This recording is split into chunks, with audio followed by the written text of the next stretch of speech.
പ്രശസ്തമായ കൊല്ലങ്കോട് ശ്രീ സുബ്രഹ്മണ്യ സ്വാമി ക്ഷേത്ര വിശേഷങ്ങളാണ് ഇന്ന് നമ്മൾ അറിയാൻ പോകുന്നത്. ഇരമിൻതോപ്പ് മേടവ്ലാഹം എന്ന സ്ഥലത്താണ് ഈ ക്ഷേത്രം സ്ഥിതി ചെയ്യുന്നത്.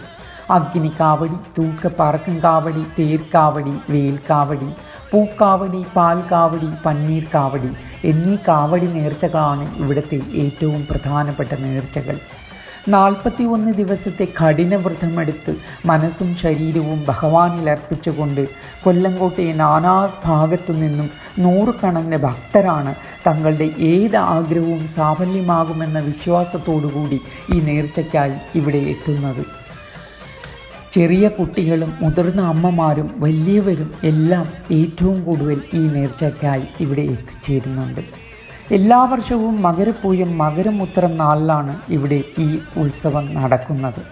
9ാം ഉത്സവ ദിവസം ചൂഴാൽ ശ്രീകൃഷ്ണസ്വാമി ക്ഷേത്രത്തിൽ നിന്നും വേലുകുത്തി മഹാഘോഷയാത്രയോടുകൂടി ഇരമിൻതോപ്പ് ശ്രീകൃഷ്ണസ്വാമി ക്ഷേത്രത്തിലെത്തി അഗ്നിക്കാവടിയും മഹാകുംഭാഭിഷേകവും ഈ ഉത്സവം ഇവിടെ നടക്കുന്നത്.